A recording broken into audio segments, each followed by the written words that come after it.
Does he have it? Medeiros is going to get it. They're going to toss it. Haven't got it. He's on the outside line though, going into the fastest corner on the circuit. Surely this can't work. Dominic Ligner has got a sensational run outside line now though for the heavy braking zone. Around the outside goes the Audi R8. Look how much Miller's caught back into play. Exactly, Miller's still start trouble. He's not on second and change. All of a sudden, Miller's back in play. Can Barry do it? Big Barry's going to do it. Big Barry!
Good evening and welcome to the LSRL GT3 live from Sebring. I'm James Parfitt. I'm going to be joined in the booth by Michael David once more here as we come in to, well, the final countdown. We have got 3 rounds to go and, well, it's going to be exciting. Elliot Borg is mathematically already won the championship. So we are here at Sebring and then we go on to Circuit Zolder and then we finish off the season at the Nürburgring Combined. So we have not got many circuits left here in the LSRL GT3 season and we have only got 3. But in the championship standings currently, I can show you right now, Elliot Borg is out in front on 160 points. Joseph Carnes, Nathan Graham, Dylan Gonez and Dan Pereira are going to be battling away for that second place as there's only 7 points between the drivers. Jay Smart further back, of course, Ryan O'Connor, James Rep, Sean Atkins, Alexander Amidon, Thomas Boniadi and Mikhail Turkin really are just here to try and get points on the board to see how far they can move up. But it is going to be all about Joseph Carnes, Graham, Gonaz and Pereira. We have got Elliot Borg, who theoretically has already won the championship. The cars are going out for qualifying now. They will have a lap before we start seeing times. And in the team championship, Smart Gonez Borg Racing have wrapped up the team championship. They are 330 points. They are literally running away by 140 points over the part-time pros. Worst per scenario on 179, slowly driving by you on 170. LMA on 160, JBJ 153, Black Gold Racing 112, Spies Like Us 106, and JJ Racing on 45. So that brings us up to where we are now here this evening. And, well, it's definitely going to be an interesting one, but you've heard me choke on enough. And let's bring Michael David into the booth. Good evening, Michael. How are you? I'm doing great, James. About yourself, bud? I'm good, man. I'm good, ready for this. We've got 13 cars on track, rifling around Sebring. Hopefully should be an absolutely barnstorming one. Yeah, definitely. Sebring at the night, it's going to be great. I love this track. It's definitely a challenge. I know that you did the 12 hours recently, so you and Ryan O'Connor have quite a little bit of experience here in the Mercedes at Sebring. But here in the dark, it's going to be a little cooler temperatures. Cars going to be sliding around a little bit more than usual. It's going to be exciting. It's going to be great. And the racing in this league is always phenomenal. So we should have a barnstormer on our hands, like you said. Yeah, it should be good. I was with Joseph Carnes and Sean Atkins and Ryan O'Connor. So all of us know this circuit pretty well. I do like to say that my claim to fame in that one, apart from having the most incident points in a stint, I also had the least. I had 0 in 2 hours, so I was well happy. But yeah, Ryan O'Connor is just insanely quick, and he's going to be going around starting his flying lap now. Was the fastest man in practice on a 1:59, obviously with his Mercedes. He is in, so absolutely barnstorming job as he's just about to start his qualifying lap around turn 1 here this evening as well. He's going to be hooking this up left, right and centre. Now obviously it is at night, so you're going to have to trust that the overlay is looking at the right car, because you're not going to be able to see the car liveries. Only for certain brief moments it might pick them up, but if you look down on the left hand side, it does tell you who we are on board with, and in the right hand side with the yellow box next to them, it will tell you their name. Okay, but we are here at night in Sebring, so bear with us. It might get quite tricky as always, because we've got lots of Ferraris on the grid once more, as we always have. It's been a very Ferrari dominated season this year, and hopefully though, Michael, it shouldn't cause us too much of a problem. No, I think we're going to be all right tonight. Obviously, it is going to be a bit of a challenge to figure out who's who, but like you said, down there in the bottom left corner, as long as the overlay is correct, you'll be able to figure it out. And also, we'll be talking about it, obviously. So we'll try to get through here tonight, but it is going to be a challenge. At the same time, I don't think it's going to be anywhere near as challenging for us as it is for these drivers. Sebring at night is just its own animal, as we see, you know, Ryan O'Connor here coming through. We got quite a few purple sectors here, but this is going to be everybody's first real fast lap, so obviously you're going to see quite a few greens and purples out there. We saw Ryan O'Connor come out here and have the fastest lap in practice, but he also did that last week, and we saw that he wasn't the fastest in qualifying. So it's going to be very interesting to see what happens here. But like you said, you know how fast this guy is in the Mercedes, and it's going to be exciting. But Elliot Borg, I expect to be up near the front. He's our championship, basically championship winner now, and he's no slouch either. So I think it's going to be exciting. But, you know, another race in the Mercedes for Ryan here.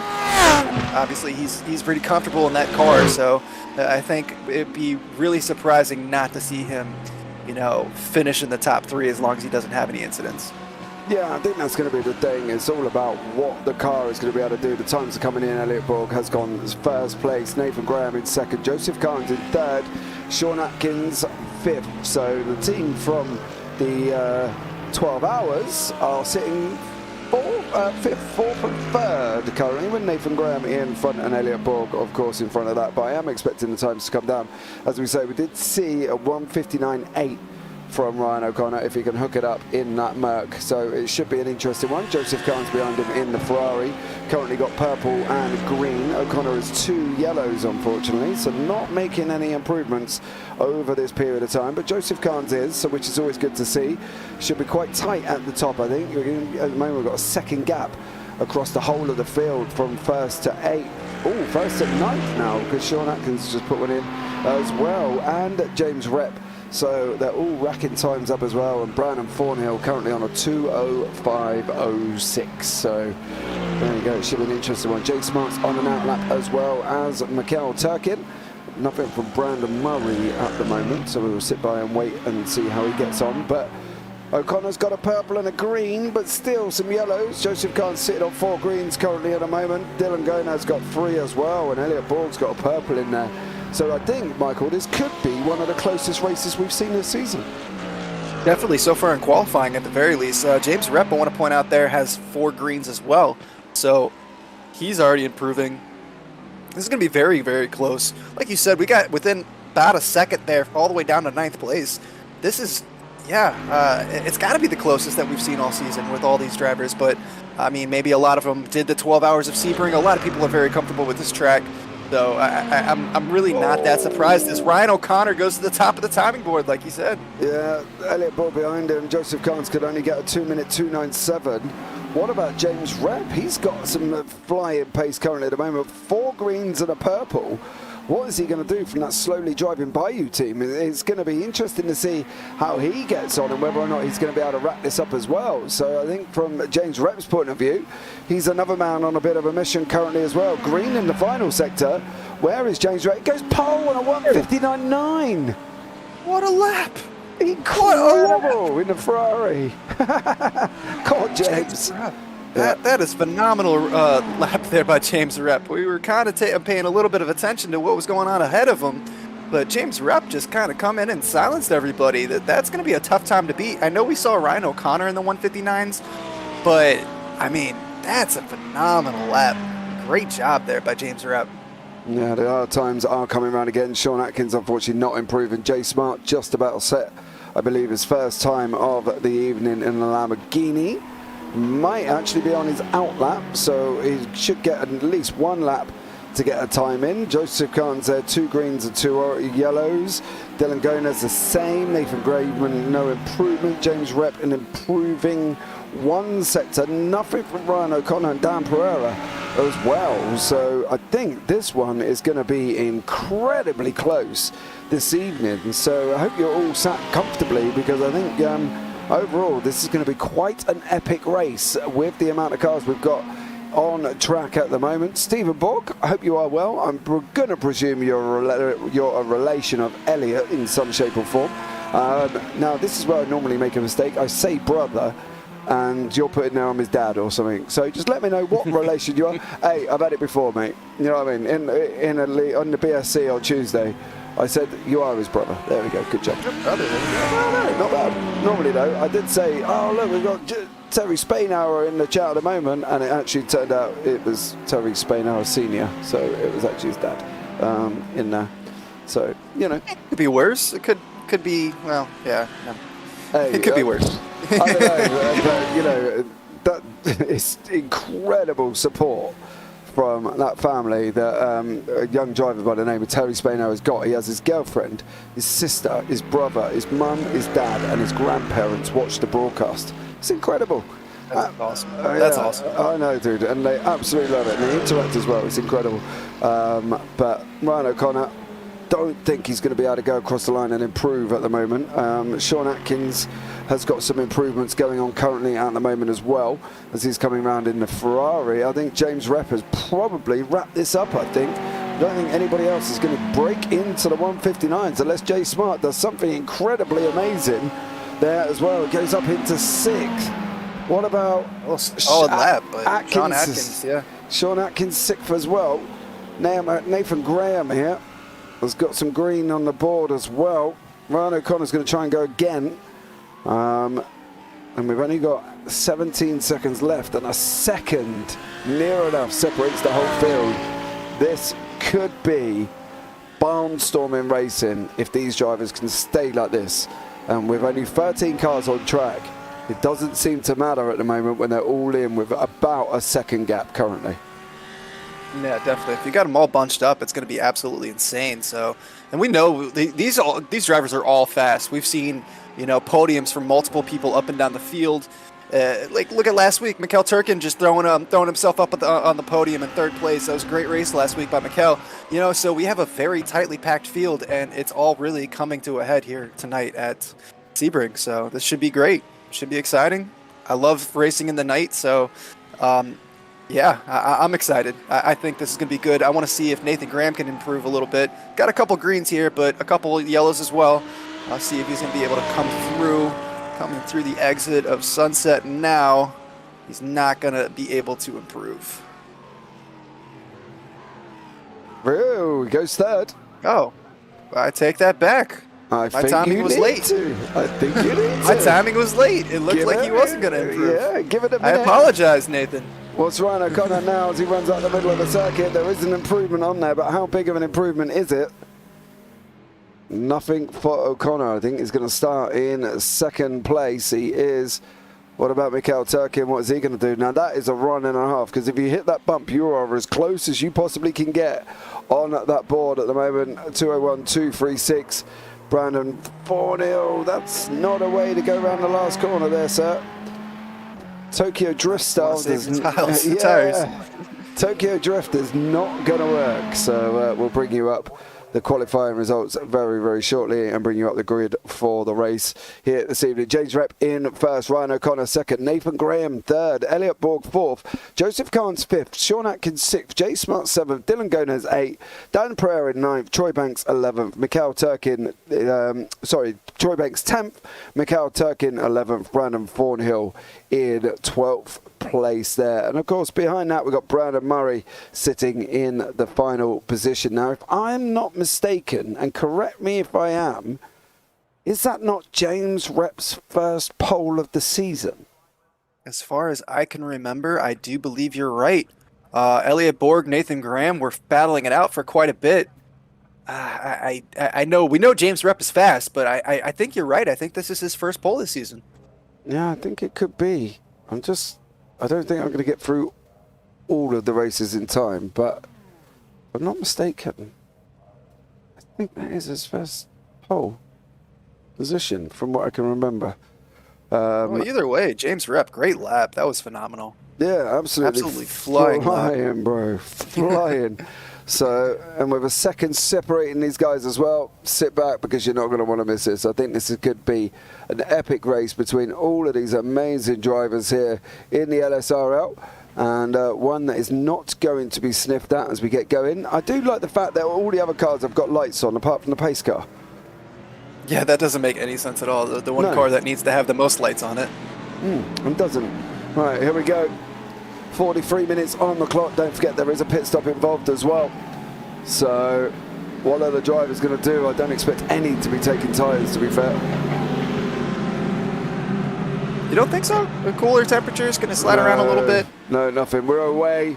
We're away. James has already gone here. It's green, green, green. And it is James Rep out in front. Ryan O'Connor in second. Nathan Graham and Elliot Borg battling out for third place further back here as well. These guys go round turn one. And James Rep got an absolute flyer. Dylan Gomez is up one, Troy Banks up one as well. All 12 cars currently at the moment making it through. 13 with Brandon Murray is currently did not take the start, I believe, so it is just the 12. And now James Rep is out in front with Ryan O'Connor tucked up right behind him as well, and Nathan Graham and Elliot Borg.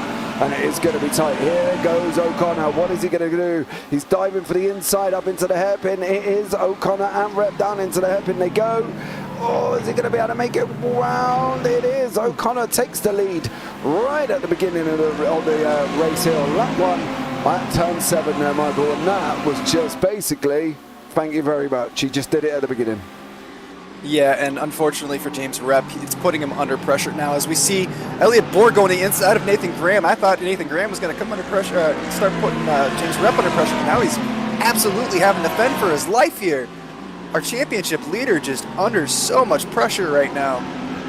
I'm sorry, Elliot Borg is the championship leader on putting so much pressure on Nathan Graham. I had that backwards, but yeah, no, it was a great clean start there. Like you said, James Rep got an absolutely phenomenal start, but Ryan O'Connor was able to tuck up inside of him and then come into that hard braking zone of the hairpin and get the job done. So excellent first lap here, and it's away we go. Ooh, off the track though. Oh no, Elliot Borg's off the side of the circuit. Everybody moves over to allow him to go through, and now Sean Atkins is having a go at Joseph Garnes going down into Sunset, the last corner, of course. If you're going to run him around that outside, mate, you've got to be closer than that, because that is a tough turn to try and run him around the outside there as well. Troy Banks is another one in the mix in his Lamborghini. He's got Jay Smart in front of him currently at the moment. These guys are nose to tail. Brandon Thornhill looks like he may have just gone round. He has, unfortunately for Brandon, tucked it round what looks like he's actually stuck in the barrier. I think we're going to have another look, but I think he's actually stuck in the barrier as he's going down now. Does he slide it? Don't forget, we've seen him slide. Oh, he's just run wide. Oh, that car was not moving there at all. No wonder he can't move that. He hit that rifling hard. Yeah, that was basically full speed. He coming in, cold tires, getting a little too loose there, and just understeered right into that wall. Yeah, it looked like it just didn't want to turn in. Yeah, James Rep has now settled for second place with Nathan Graham behind him. He's going to try and trace down O'Connor, but it's going to be a tough ask. O'Connor currently 1.2 seconds out in front already here as well. And let's not forget, we're not just on lap 2 as well. So if O'Connor keeps this up, it's going to be tough to catch me. I'm not going to lie. Yeah, you've got the experience with him behind the wheel there, so you know exactly how smooth he can be. Last week he was looking very, very quick in that Mercedes. Had an early race incident that kind of ruined his race. He was able to fight back up into the points, but just never really able to fully recover. But this week it looks like he's a man on a mission. Yeah, he definitely is here. He's flying along. These guys are all going to be settling down, of course. Don't forget, we've seen that very quick qualifying where they were literally barely a second apart across the whole of the field. And I'm expecting times to be round about the same. Mikel Turkin and Dan Pereira had the slowest lap times at the moment on their 210s, but obviously we have only just done one lap. We are coming to the end of lap 2, so I'm guessing they will be improving. But O'Connor is just improving rapidly at the moment. What is he going to be able to put in here as he goes across the line now? Am I going blind, or none of the lap times popping out there? No, I think I see 2 minutes, 0.65 there. Yeah. Is that correct? It is, yes. I don't know if, yeah, there we go. 2 minutes 65. It didn't pop out on my screen. How bizarre. Well, hopefully they will come out now. And it is Nathan Graham currently trying to get a hold of James Rep. James is going to be no slouch in this car. We've seen James put in some incredible performances here as well in the LSRL. So for Nathan Graham, it's going to be a tough one. I think he's going to really struggle here as well. And the bumps in that Audi are not going to be comfortable.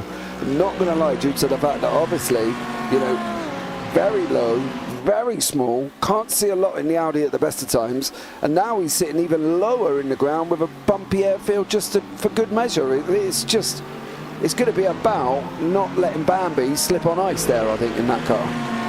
Yeah, it's going to be like almost like having a Porsche around here. It's just going to be super slippery, super bumpy. It's going to be a handful all night long. I mean, he looks like he's able to hold on to the rear end of James Rep pretty well here, but I think that Ferrari is just to be a way more stable platform tonight. So Nathan Graham is definitely going to have his work cut out for him all night long. He's got Joseph Carnes coming down. He's got about a 1.6 second gap to him. So, but he is trying to catch up, but he's not letting him go. But he got off real wide there. Able to keep it under oil though. Troy Banks has jumped to the pits. Jay Smart as well. We can have a quick look.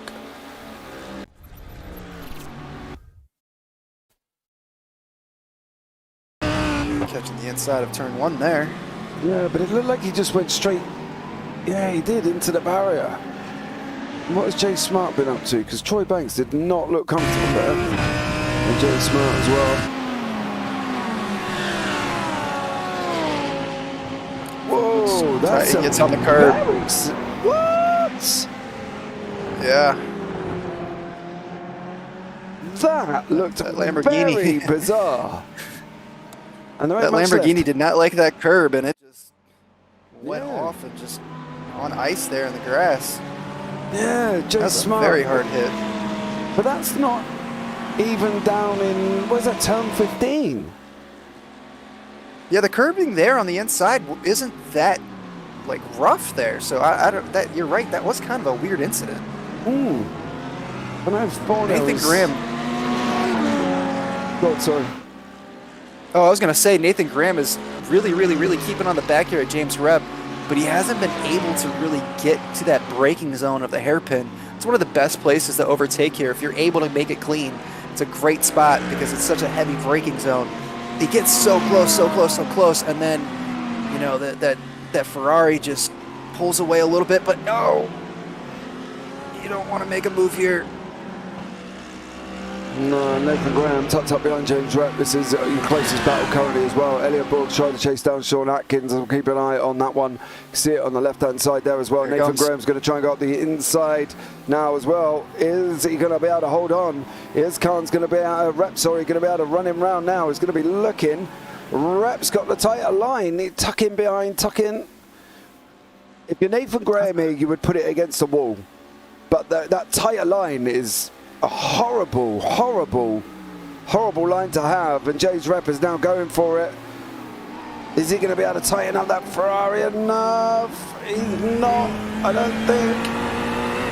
That's going to be job done. Yeah. It's out really wide there, but yeah, no, that inside line there through Sunset is just not one that you really want to battle with. It'll really just you did the 12 hours. Me and Sebring never really get along too well, and by that. Sean Atkins nearly didn't get along well with turn one either. Yeah, no, Sebring is just it's a handful track if on the best of times. It's a great track. I love Sebring. The fact that it used to be an old airfield and now it's turned into a track, that's just amazing to me. I know, your British tracks, a lot of your British tracks are similar. They were old World War II air bases that a couple gearheads decided to turn into race tracks. Silverstone, of course. One of the most famous in the world.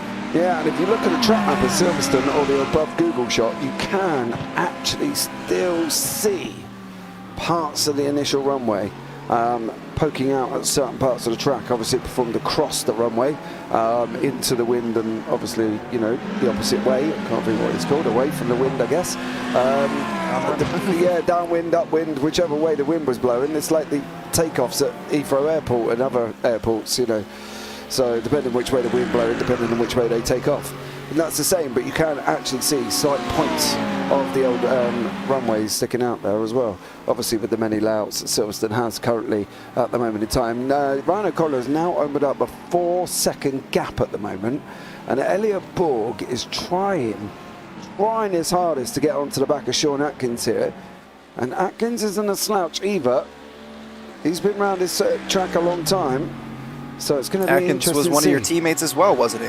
Yeah, in the 12 hour. Me and Cons, me, Joseph and Ryan. So yeah, we've all done a bit. Me and Sean. Oh, where's the wall? Oh. He had to back out so much on that one. He just Yeah. had that car did not want to turn in. I thought for sure the Lamborghini was going to have to cut it loose like James Rep did when Nathan Graham passed him on the outside Sunset. But yeah, that Ferrari just did not want to turn in. He almost caught the outside wall on the exit there. Like you said, there's a pretty nasty bump there. You got to be very careful out there. Yeah, it definitely has as well. And the problem is once you hit that bump, you're gonna keep going. There's no way around it. Do you know what I mean? And that's the thing. You hit that bump, you just carry on going straight, regardless if your wheels turn to the right or not. But now we've got a nice little tidy freeway here. Graham, Rep, and Carnes. It's going to be all about what Rep and Carnes are going to be able to do about Nathan Graham. He's opening up about a 1-second gap at the moment. Now, would you though sit there at this moment in time and use Nathan Graham's braking points to see if you can gain speed as well? I mean, I guess you could try that, but these two cars drive so much differently. I'm not sure that that's really the best option, because I think if you're trying to overthink what the car in front of you is doing too much, that's just going to put you into a trap here with Joseph Carnes. He's really just putting some time in here and catching up to the back of James Rep. Nathan Graham is able to really start kind of pulling away here. So I honestly think if you're James Rep, you got to focus on yourself. Not do that. And this is a horrible place to be. This is a horrible place to be turned around. He's going to have to wait for the entire field to come by, and he's going to jump to the pits. That is just like the worst place that you could be turned around there. You absolutely have to wait for the entire field to get turned around. So unfortunate for James Rep, and I think he didn't like that and just kind of left because he is now showing as a DNF. I'm sorry, James. Had a great qualifying lap, but the rear end of that Ferrari was not having it.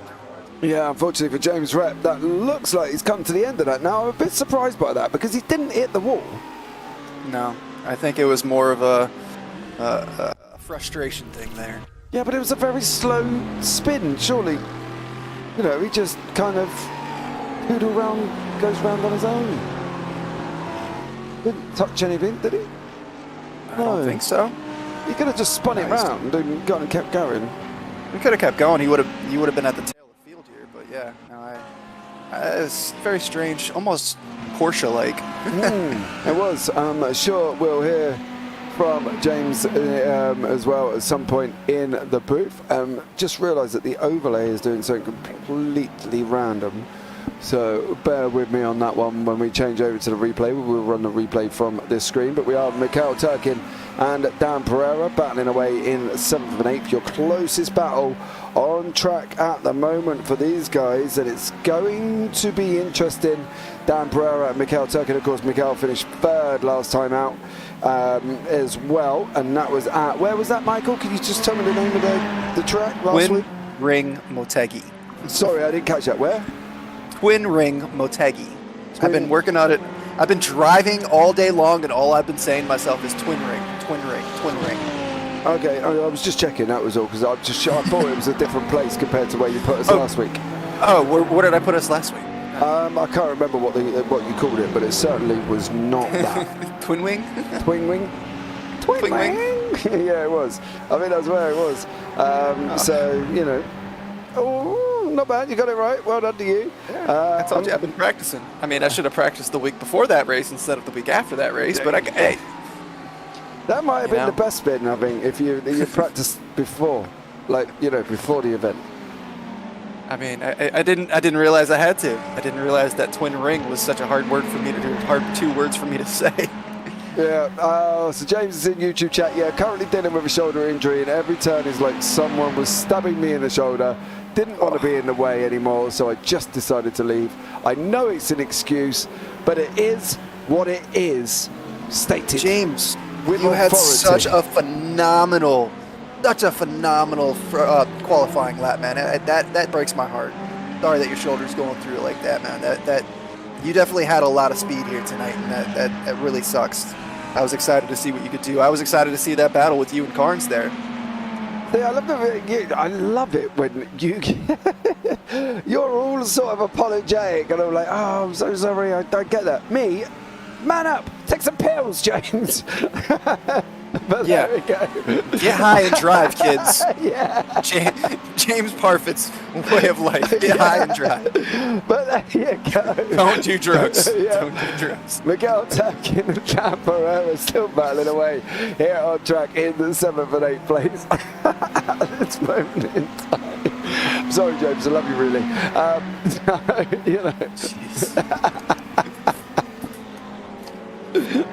Oh, dearie me. But even this is starting to spread out a little bit here as well, coming out to about a second at the moment. Dan Pereira for the Black Gold Racing boys is starting to lengthen at that time as well. Jay Smart is currently a lap down at the moment as well. Dan Pereira, Dylan Gomez, Sean Atkins, Elliot Bull, Joseph Carnes, Nathan Graham and Ryan O'Connor are currently in front, and that gap is now out to 1.1 seconds here this evening. It's going to be a very, very tough here, but hopefully gaps will start coming down as we get into the pit window. Yeah, I think we're going to see some gaps start to come down a little bit. Joseph Carnes on the back of Nathan Graham really trying to catch up a little bit. And there we go. Joseph Carnes putting in a 2 flat there. Compared to Nathan Graham's 2:01.29, so he's definitely taken a few chunks out of him on that lap. They should be coming together a little here pretty soon. Ryan O'Connor, absolutely out in the middle of nowhere right now, 6 seconds up. Yeah, he's just there plodding away, going around Big Bend, all the way just down like, into their pin. Sunday drive. It's almost like he's done this before him. Yeah, it's almost like he's done this before. Funny enough, he did it for quite a while, a very long period of time. But also, so did this man, so, and Sean Atkins for that excuse. And I can't remember who else actually was in the LSRL who did the Sebring 12 hours. James, who else was in that one? I heard he was doing too many drugs to remember. Hey, nothing wrong. I didn't say anything about that. I just said, man You up. said take a bunch of pills and man up. Yeah, put on your big boy pants, it would have been fine. But Dan Pereira and Mikhail Turkin now as well in 7th and 8th, still battling away as these guys go around turn 10. We are starting to come into that pit window though, 27 minutes give or take. We normally do start seeing them in within the next sort of 5 to 10 minutes, so be aware there will be some people coming into the pits now as well.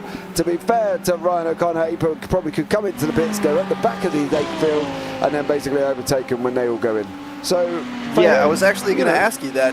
If you're Ryan O'Connor, you got a 6-second lead. Do you just go ahead and jump in the pits early and just get it over with? That way you don't have to worry about it for the rest of the race? Well, the thing is, I think that's going to be the sticking point. Depending on what he's doing fuel-wise, how he's getting on at the moment for fuel. If he feels he can just keep going, you can just run the tank dry. So I think from his point of view, it's a possibility that he might just go and run it dry, because at the end of the day, if there's no need to come in early, there's no need to come in early. But you know, they're on 50% fuel. We can run it all the way down to as close as they possibly can get.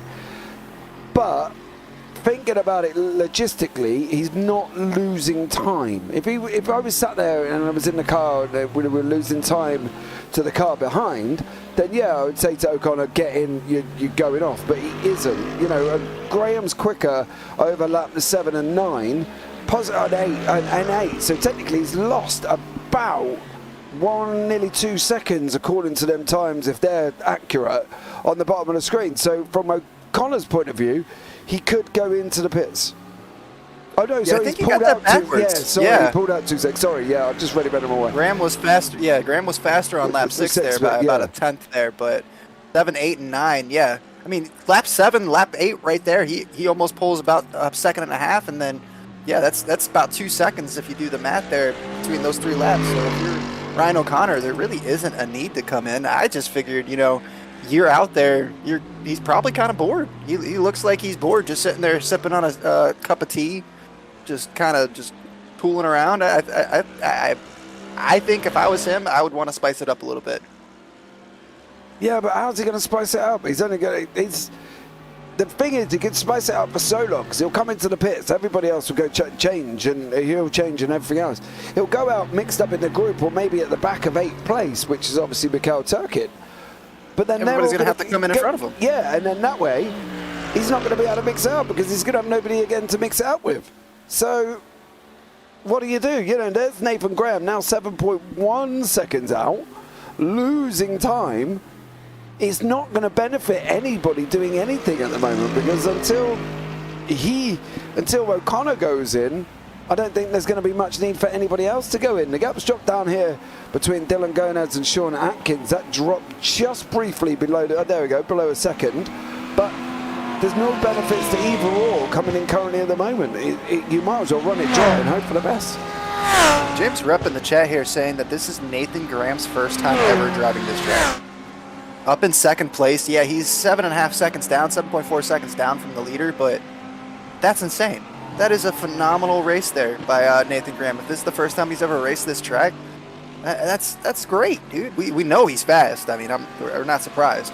But I do want to ask you this, James. What would have happened? How would the championship be different if Ryan O'Connor had been in the Mercedes this whole time instead of trying the Porsche for a while? Oh, that I can't answer. It's all a lot of woulda, shoulda, coulda, woulda. It's really difficult, because obviously he was initially in the LMA team, right? There was obviously him, Peter Muller was involved in it as well. And then unfortunately, you know, Peter hasn't been out this much as well. I believe he had a baby, which, as you know, you and I, well, I know, obviously, you know, kids take up a lot of time, and obviously him and Steve Baker and Peter Muller were all in the team together, and obviously Steve's not. I can't remember which way round. I think it's Steve or Peter, isn't it, James? Let me know which way round. One of them's had a baby and couldn't get on, and the other one, I think, injured himself. So unfortunately for Ryan O'Connor, they all agreed on the Porsche, but then it kind of hung, in a polite word, Ryan O'Connor out, because obviously he was the only one that's still racing, and the other guys hadn't, and therefore he was stuck in the Porsche. I just think that maybe if he had the choice and knew what he knew now about the Merc, maybe he would have taken it at the beginning. I don't think it has anything to do with the Merc. I think it's more of a practice lessons he's been doing and less about the car. Now, I don't think, and I'm going to argue with you here, Mr. Rep, that statement is correct, because he was having lessons before the Sebring 12 hour, and he was still in the Porsche in the LSRL at that point. So I'm not going to sit back and say that I agree with that statement. I know his lessons and his coaching he's had in the process has helped him, but he was in the Porsche still, and was still having an horrendous time in the Porsche before he jumped into the Merc. So there you go. And also at the start of the season, the Merc was garbage. I don't know. I don't know. Maybe it's a shoulda, woulda, coulda moment, Michael. And, you know, would he have changed? I don't know. Would he have been any different? I don't know. But I do know that obviously when he was having his lessons before the Sebring 12 hour, he was still in the Porsche in the LSRL league. So there we go. I will say this: if you could be fast in the Porsche, you could be fast in anything. And while Ryan O'Connor did have some very Porsche-like incidents, we should say, you know, the Porsche doing Porsche things. They did whatever. He was extremely quick in the Porsche. It's just, you know, the Porsche does Porsche things. The Porsche just does whatever it feels like. That's the problem, I think, with the car, right? With the Mercedes, you can get an idea of where you can be predictable and where you can be comfortable and what you can do in it. The problem is with the Porsche is you couldn't do that because of the fears. Like he said before, he was always driving around worried what he was going to do next. He's comfortable in a Mercedes. Confidence is a big thing in driving and sim racing anyway. And at the end of the day, if he's more comfortable and confident in the Mercedes, he's able to get out the car the best he can get out of it, then take it. He felt, we know he felt he was driving scared all the time. He was worried about it all the time. Jay Smart has just had a crash at the moment, and we'll have a look back at that one in a minute. But he was worried about the Porsche doing Porsche things. So there you go. And then he took the Merc for the last 2 rounds. And I was to say, where was it again, Michael? What was the track we did last week?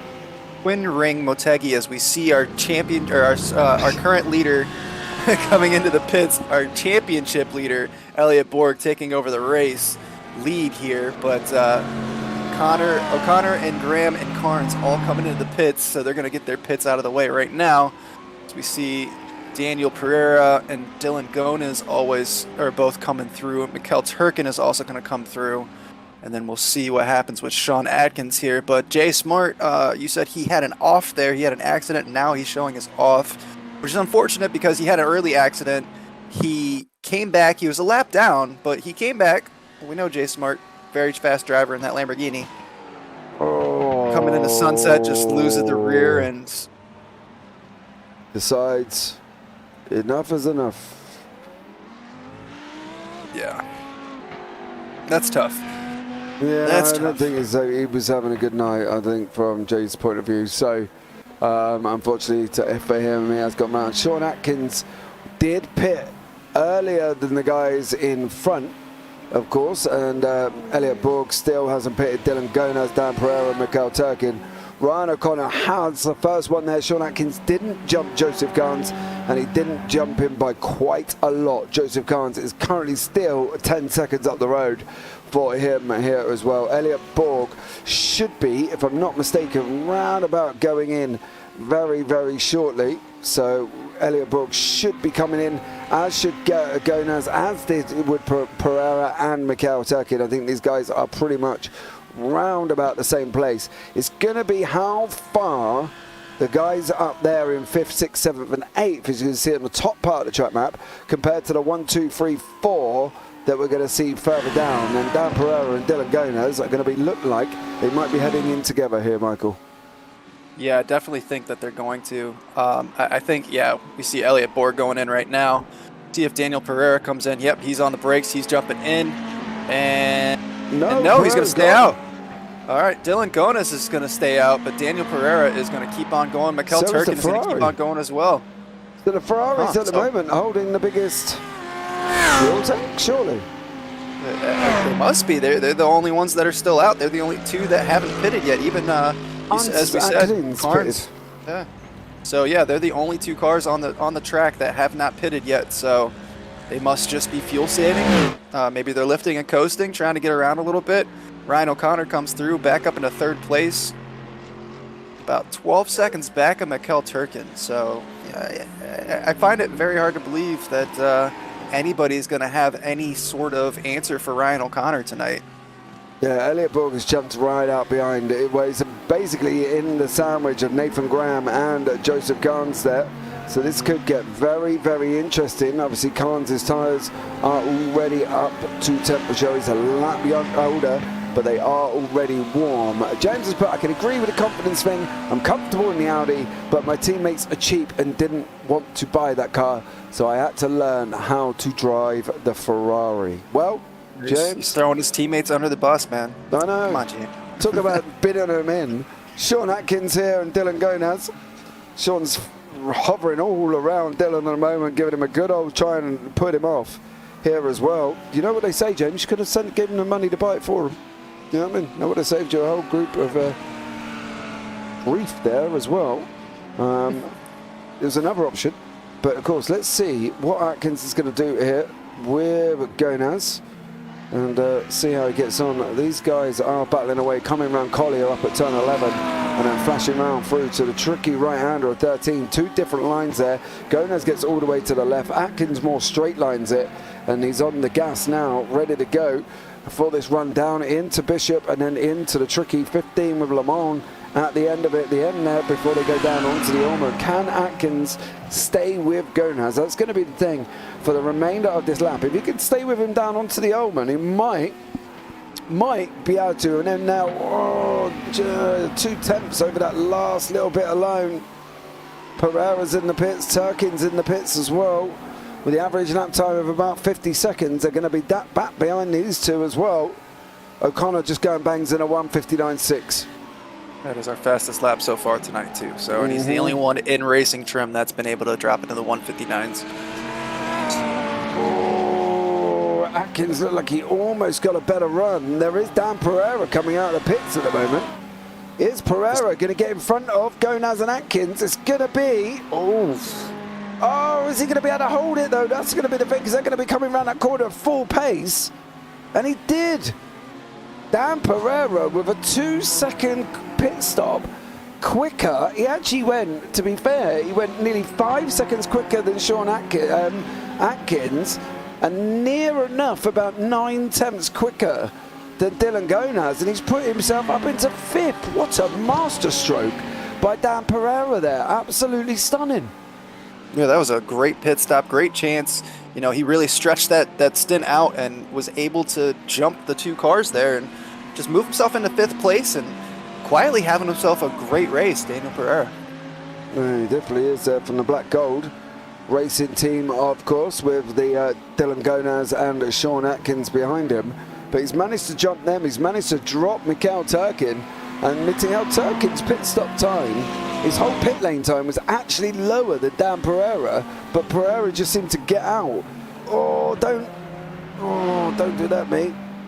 That was everything you've just done is going to go out the window in one foul swoop, and it looked like it could possibly go there, but Gonaz and Atkins here, 1.5 seconds back from Pereira. What can Atkins get him?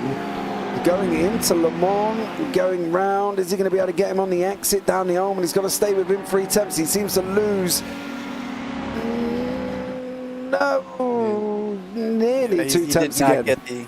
He did not get the exit out of that that corner that he wanted out of Le Mans. No, he seems to be struggling. He's not. But we know the Lamborghini's got so much grunt come out of the corners, so that's definitely helping Dylan Gonaz out a little bit. But yeah, Sean Atkins gets close. Halfway through the lap, he drops it down to about 3 tenths. And then as soon as he gets to a braking zone, that Lamborghini just pulls on him. Yeah, it's job done. He seems to be away. Dylan! No!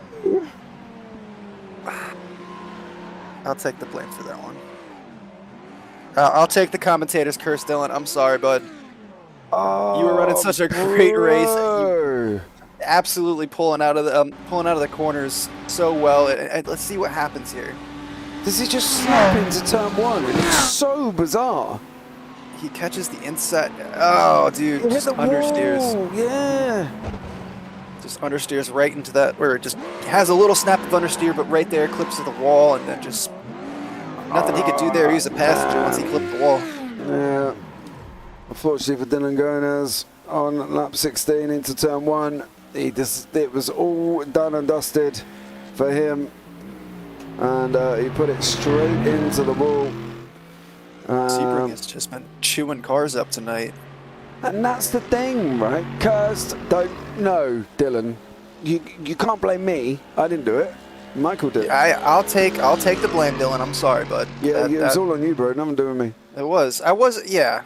It was all on me. All I was saying is that you were having some great exit speed in that Lamborghini, Well, he definitely did have some great exit speed, right up until the point of where you cursed him. So But that was early mid-turn.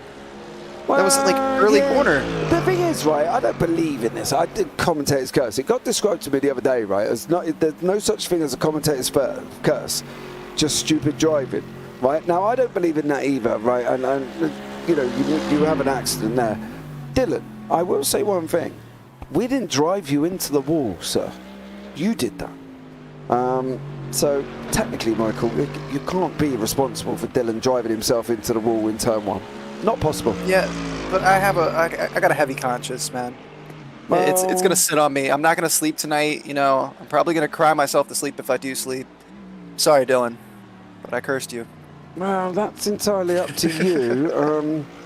It's definitely not on me. I don't feel guilty at all. Just to let you know, I don't. My conscience is clear. I don't feel guilty about it. I don't feel, you know. No, I don't really feel anything, because I didn't drive into the wall. But however, going back to what we have got as the standings at the moment, O'Connor is out in front by 12 seconds. Elliot Borg 1.8 back there as well to Joseph Kahn's 2.5. You can see the gaps there, and I'd hate to see where the gaps are to the leader. Currently at the moment, Mikhail Turkin 32 seconds back.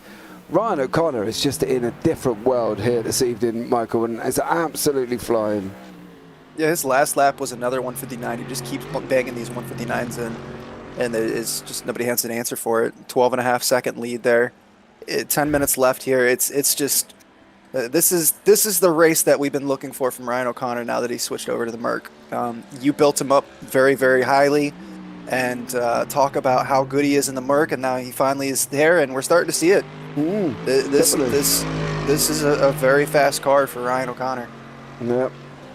Don't forget, we've got the Nürburgring 24 hours as well with, believe, I don't know if Joseph's doing it actually, I'll have to find out. This is Dylan's cursed track though. James, stop sticking up for him. You know what I mean? He drove into the wall. He hit the wall on the inside of turn 1. Never going to work after that, unfortunately. Can't let us take the blunt or the blame for that one. Dylan is he back out on track?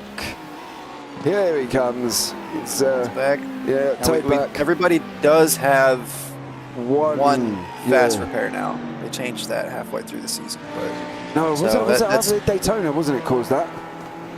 There was all that. I believe so. Yeah, there was all that kerfuffle at Daytona where it all kind of went wrong. I can't remember who kicked it off. I think it was Brandon Birmingham he got a jump start on turn 1 on the roll-in, and then took it 3 wide with Joseph Kahn's, I believe, and then it all kind of went a little bit peak-tong after that.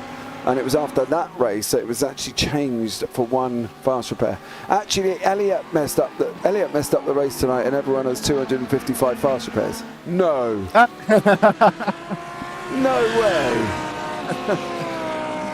And there's only one way I can check that as well, is I have to bring up the UI, and I don't want to be bringing up the UI in the middle of a broadcast. So I'm going to take... I'll do it. Yeah, have a look and then click on info in the top left-hand corner. Yeah, there's no way he's done that, has he?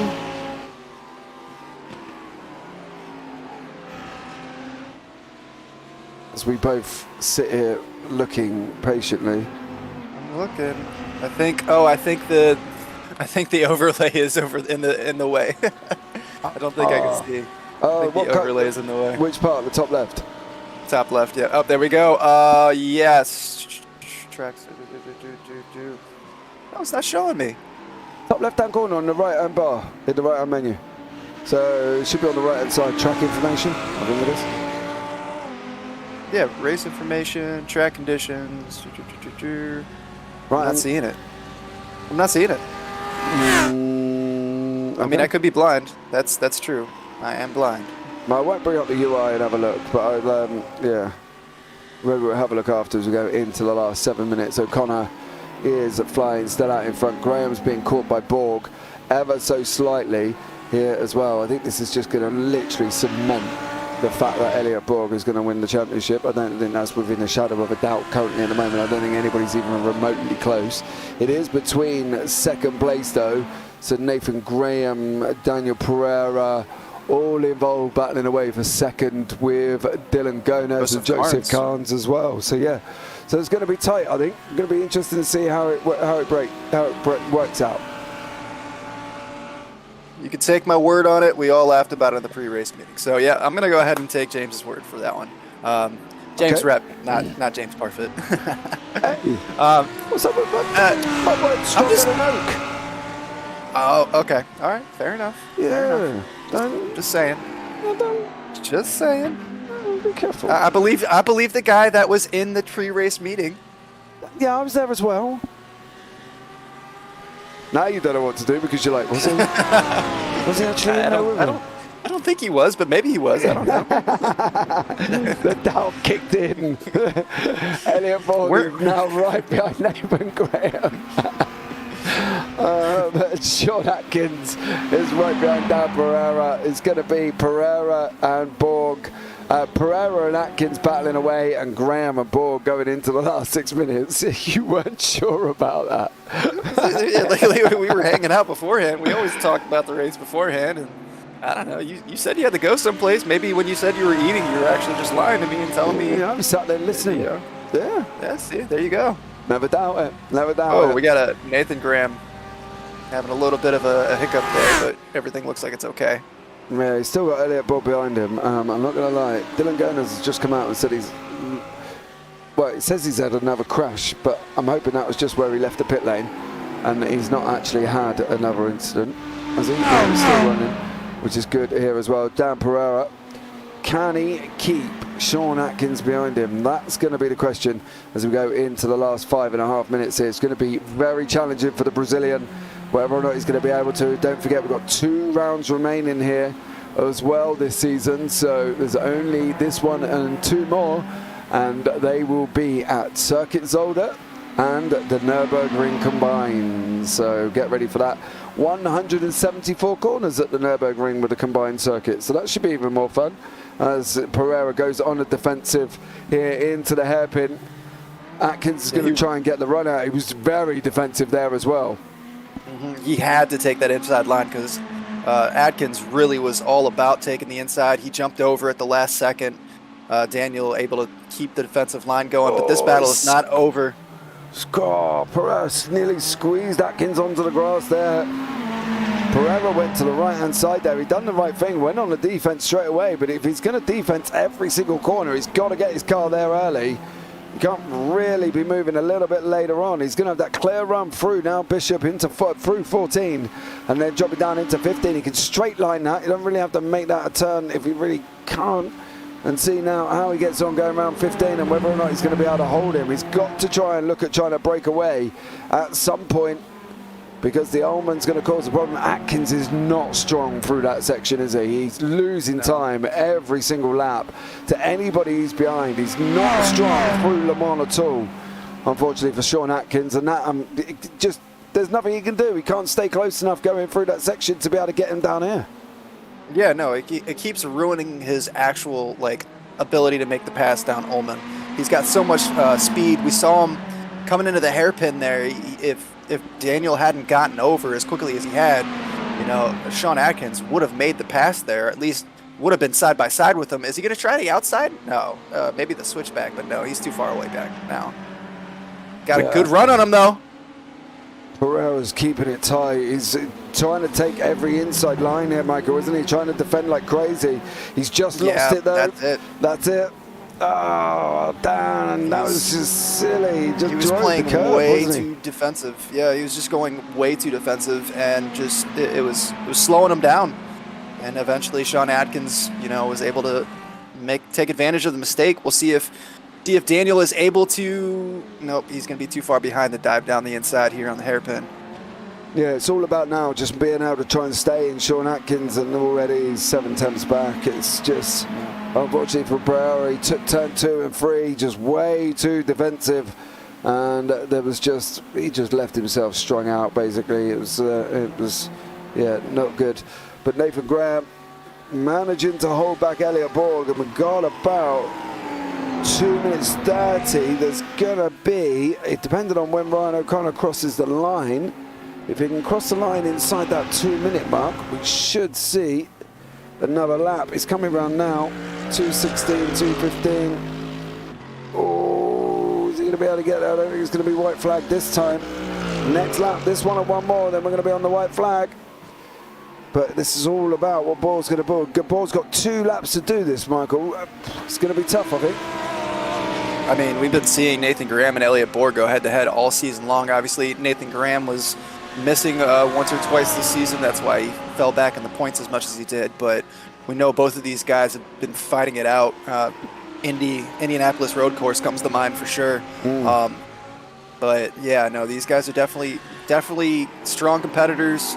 Right now, sitting number 1 and number 2. Well, we'll be sitting number 2 if the race finishes the way it is right now. So Nathan Graham and Elliott Borg definitely know each other pretty well this season. They've been fighting it out. And I'm not sure Elliott is able to get close enough to make the move, though. Did I'm not mistaken, didn't they come together at Indianapolis? I don't think they came together. I think Wasn't there an incident? I thought Elliott lost the rear end on the Lamborghini. I don't think they came together. They were close. Most people lost the rear end at Indianapolis, to be fair. Almost everybody did, yeah. Yeah, pretty much at some point. Yeah. It was just, the track's awful, but I think most of them lost the rear end at some point on that circuit, I think, as well. James has put 174 corners, and I know about 25 of them going back to the Nürburgring. My worst part of that is not actually the Nordschleife itself, it's actually the stadium track. Really? Yeah, I love the stadium. No, put me on the Nords all day, baby, and I'll tell you where I got to go, when and how. Put me in the stadium, I'm just like, where am I going? Because it goes down, start, finish straight, it turns right, and then goes left. Oh, no. Don't do that. I'll tell you what, you drive the stadium bit, and I'll take over when you want to go into Nords. That's fine. Borg's going to have a go. Oh, final lap of the race now will be, it is already for Ryan O'Connor. Elliott Borg nearly had a dive down into sunset there. Didn't quite make it through. And it's all about what Elliott Borg's going to be able to do with Nathan Graham here. Seeing what happens, but it's going to be tough for Graham to hold on to that Lamborghini, or to keep that Lamborghini behind, I should say. Especially with the run down Ullman and this run round Big Bend and down into turn 7. Yeah, I gotta say, Nathan Graham's been handling that Audi very well tonight. In the dark, colder temperatures, that Audi likes the rear end likes to be slippery, so he's done a phenomenal job just holding on to that. I mean, we know he's a fast driver and he's been driving the Audi all season long, but it's pretty impressive the way that he's able to, keep the Audi in check the way he is around here at night in the cold, just loose, slippery. Like that Audi to me is a very slippery car. I like it. It's fun, but it's kind of like the Porsche. It does Audi things.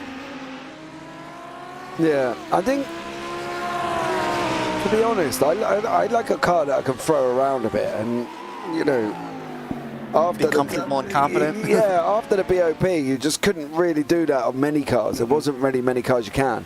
Obviously, we were lucky it was an open setup, and we had a setup and stuff like that managed to stabilise the rear end of the Merc.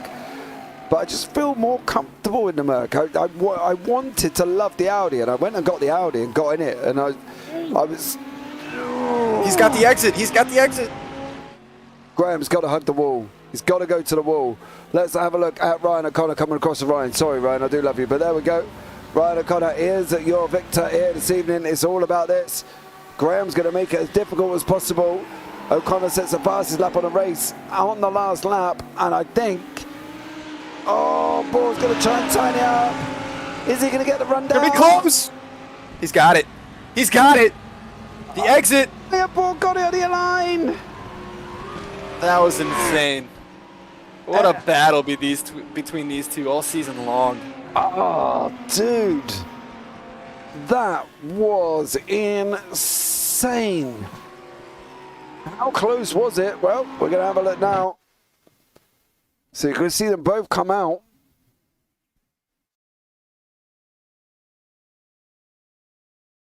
was all he's about the got exit out of it. Le Look Mans. how far he is in the end. It was all about the exit out of Le Mans. He had such a strong exit out of Le Mans that just put him right on the, you could barely put a piece of paper between the two cars going down the Ullman Straight. Then he had a great line through the sunset there. Kind of took the outside on the entry and then just followed around on the inside. What a move. Great race. Absolutely stunning there. Ryan O'Connor out in front by 20 seconds. Elliot Borg in second. Nathan Graham third. Joseph Carnes fourth. Sean Atkins fifth. Dan Pereira sixth. Mikhail Turkin seventh. Dylan Goners eighth. Jay Smart in ninth. James Rep 18 laps back as well in 10th. Troy Banks 11th. Brandon 4-0. And Brandon Murray there. So what an absolute incredible evening of racing here as well. And where is he? Excuse me, Mr. O'Connor. As we're going to move you to the waiting interview room. Oh, no, which interview room have I just moved you to? That's going to be the question. Oh, I've dropped you all the way down there. I'll tell you what. Let's see, we should have Ryan O'Connor in the booth with me after I finally moved him all the way around the Discord and got him to where I need to be. Good evening, young sir. How are you? Hey, how are you, gentlemen? I'm very well, thank you very much. Michael's good as well. He got the track name right this week, so I'm happy about that. Didn't you, Michael? Twin ring Motegi. You got Twin ring. You're a week late, Michael. No, Exactly. this week. That's what I said. That's what I said as well. But look, I know how strong you are at Sebring. You've proved how strong you are at Sebring. And you went on your Sunday drive, got the jump at the beginning, right down into turn 7. Job done. See you later. Take care. Sunday drive home, yeah? Yeah. It was car felt great. This is one of the tracks where I could just turn laps all day. So, and then obviously with me being stronger in the Merc than the Porsche, it was good. James, one thing, James, he let me go. He really didn't defend me coming up from that hairpin. I was expecting him to defend me a little bit, but maybe he just knew that I had some pace on him and was going to kind of take that corner anyway, kind of get an early jump off past him. Well, James was carrying an injury, he declared, as well. He's hurt his shoulder. So, yeah, dealing with a shoulder injury, and every time he turned, it was like somebody was stabbing him in the shoulder. So he didn't want to be in anyone's way, and he decided to leave after he did have a spin, mind you, as well. What is it then? Okay, so we've had this debate in chat, we've had this debate in the booth. Is it the car? Is it your confidence with the car, or is it your general overall confidence as well within it as well? What's the situation with you? Why is it you're stronger in the Merc? Yeah, the Merc is actually, when you start looking at some of the top splits and the real high-end splits, a lot of tracks, the Merc is middle of the pack. So it's not the car. It's the confidence in the car. Front-engine car seems to do really well for me. I'm pretty quick in the BMW as well, but not like this.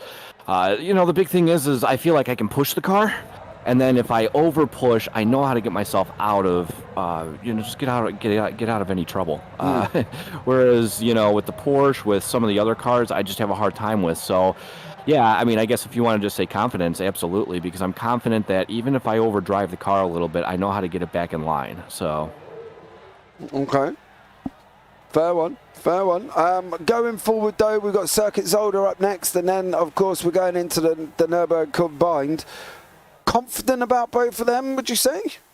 Yeah. So I've never actually driven Zolder. I've watched Zolder in the DTM series. I don't know if that's still going around these days, but when I was growing up, I used to watch DTM all the time, and Zolder was always the coveted track over there. It's an awesome track. Never driven it, so I got some practice ahead of me. But once again, I kind of get up to pace pretty quick in a car that I'm just comfortable in. And then Nürburgring, I ran NEC today, the 4-hour. And, I feel pretty good over there, too. I know there's some really quick guys. Like, I know Dylan says that's his therapy. He could turn laps all day long. So I'm definitely expecting a fairly close race, even though there's not much passing in the mountains in the first place. Yeah, you do that more at your peril, I think. But, looking forward, it's going to be an interesting end to this season as well. So, Ryan, well done. Congratulations on your first place, buddy. Anyone you want to give a shout out to before we let you go?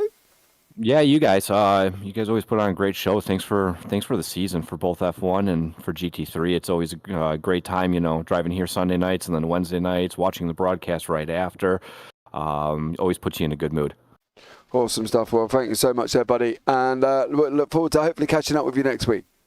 Yeah. Let's. That's the plan. Take care, man. You too. All right, let's bring Elliot Borg in to the booth. The man who got second place right at the end of the race there as well. Elliot, welcome in. I hope you're well, young sir. I'm feeling great. Watching the sunset go down. Nice. Man, did you guys enjoy that? Yeah, it was pretty good actually. There was times when this yellow Lamborghini wasn't quite on the pace, and then he pitted, made him a little bit quicker. Caught up to the Audi, and then jumped him at the end. So, what more can we ask for? Right. I will say that nobody had pace for Ryan, so I pipped him in practice, and I was like, okay, maybe there's a chance.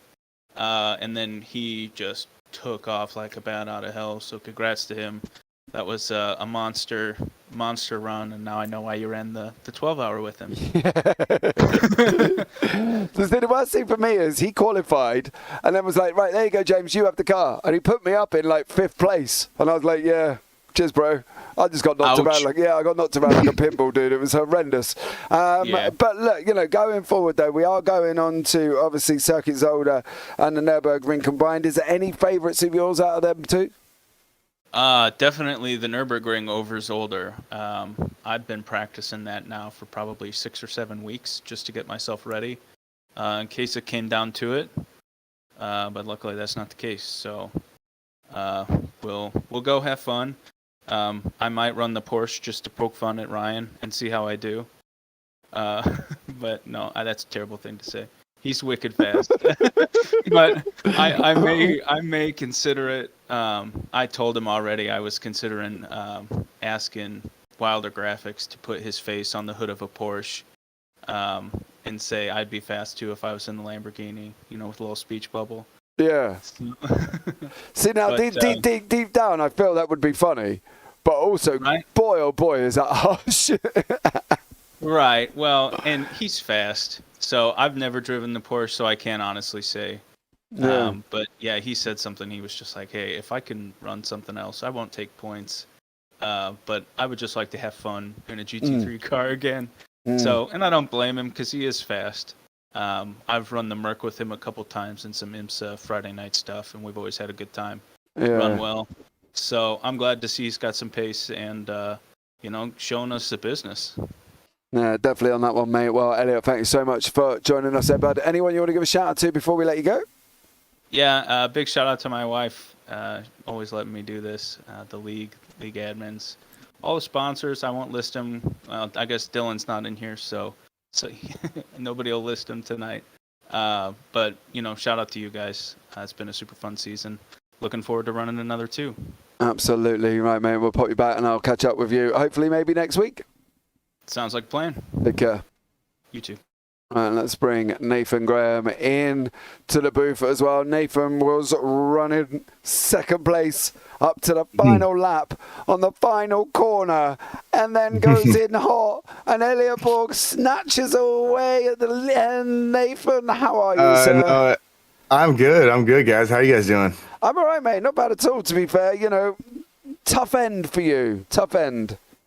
Yeah, I had a good time. I think I'm happy for Elliot. That was a good. He definitely had better pace than me. I just got back today, and I just don't have any practice on this track, so I was struggling learning it as I was driving it in the race, and I was seeing him do certain turns faster behind me. I'm like, okay, I know I can find some pace there, and I try and push it, and then I make mistakes. So it was definitely a very challenging race for me today, just trying to figure it out. Yeah, it was probably tough in the Audi anyway, wasn't it? You got any teeth left bouncing around in that little car? Yeah, I don't know. Like I said, I only got 30 minutes of practice before the race end today. I've never driven this track before, so it was really just a matter of trying to figure out these weird turns too. It's just there are a lot of strange turns on this track, which makes it fun for sure. I think I'll enjoy racing here in the future, but I'm just not there yet. Well, it should be an interesting end to the season. Are we going to see you for the last 2 races, sir?